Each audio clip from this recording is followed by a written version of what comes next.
అనగా విలువ కలిగినటువంటి ధనవంతురాలు, విలువలు కలిగిన ధనవంతురాలు. మొదటి తిమోతికి రాసిన పత్రిక 5వ అధ్యాయము 9-10 వచనాలు.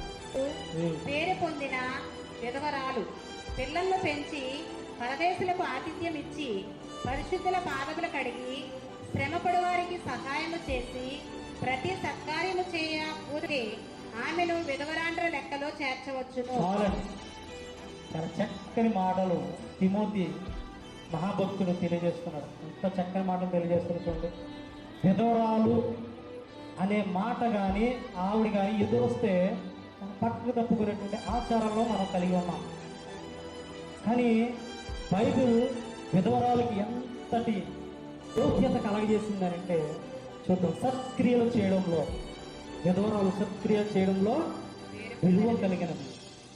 సత్క్రియలు చేయడంలో విలువ కలిగినది. మొదటిగా పిల్లల్ని పెంచడంలో విలువ కలిగినది. పిల్లల్ని పెంచడంలో విలువ కలిగినది. పరదేశులకు ఆతిథ్యం ఇవ్వడంలో విలువ కలిగినది. బోధకులకు లేదా పరిశుద్ధులకు పరిచయం చేయడంలో విలువ కలిగినది. చివరిగా సత్కార్యాలు చేయడంలో విలువ కలిగినది.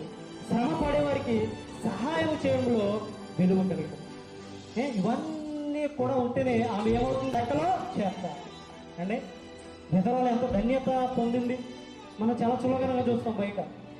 ఏమండి ఎక్కడన్నా పెళ్ళిళ్ళు కానీ పేరెంటాలు కానీ వెళ్ళినప్పుడు అక్కడ ఒకవేళ విధవరాలు వస్తే వారిని దూరంగా పెట్టడము, లేదా పక్కన పెట్టడము, ఏమంటే వాళ్ళు ఎదురు వస్తే చేయడం, ఇవన్నీ కూడా క్రైస్తవులుగా మనం చేయకూడదు. దేవుడు చాలా స్పష్టంగా తెలియజేస్తున్నాడు.